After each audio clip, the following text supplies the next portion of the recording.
All right, 4 teams we got left to get through. Seattle Seahawks.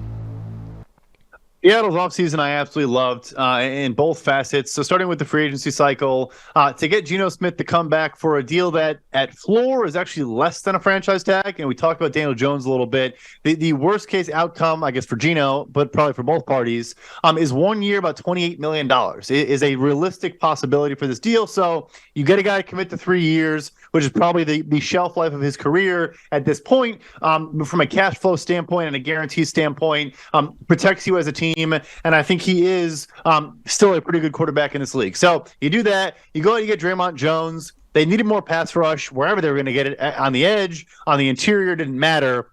And he obviously was a big ticket player that a lot of teams were after. And then pivoted the draft. I mean, I'll just mention the first round. I mean, getting the consensus number one corner, a guy that I know you are in love with, in Devon Witherspoon, and then getting my number one receiver in Jackson Smith-Njigba. I think outside corner opposite of Tariq Woolen was kind of, we shouldn't be surprised by this pick. I was surprised by this pick. We probably shouldn't be. They brought back Michael Jackson on a minimum contract. He's a restricted free agent. And then JSN, man. I mean, Tyler Lockett is still going to be good for a couple more years, but you now have him and DK Metcalf for the long haul. You can touch on the rest, but I just think their big flashy moves were awesome. No, this is, again, one of the better off seasons out there.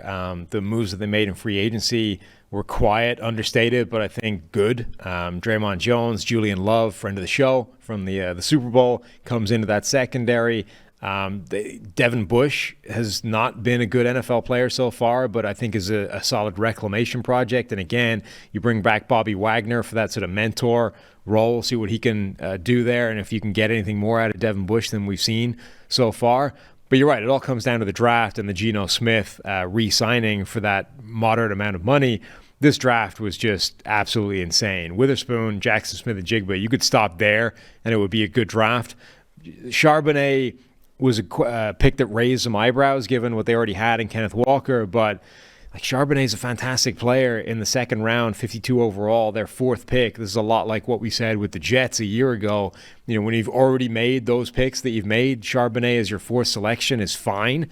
And then some of the other players that they brought in, like I think this is a really, really good draft, one of the better ones out there. And, you know, a team that wasn't expected to be good last year is actually in a really good situation heading into 2023.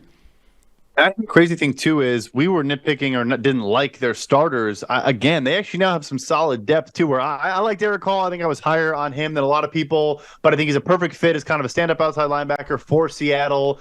You have Boye Mafe. You probably want to extend Uchenna Nwosu before the season starts. Darrell Taylor, we'll see what he is at this point, but like, you can rotate bodies. Even like a Mike Morris out of Michigan didn't test very well. I almost think he might become kind of like the backup 5 tech to a Draymond Jones. But those guys, Olu Oluwatimi, the center from Michigan, I want to say, might even start at this point. Like they went from a team that we didn't like at all to not only do we like their starters at a lot of spots, but I actually think they have some solid depth as well. No, I agree. They've had a fantastic offseason. We agree. We gave them an A overall, A- for free agency, A for their draft.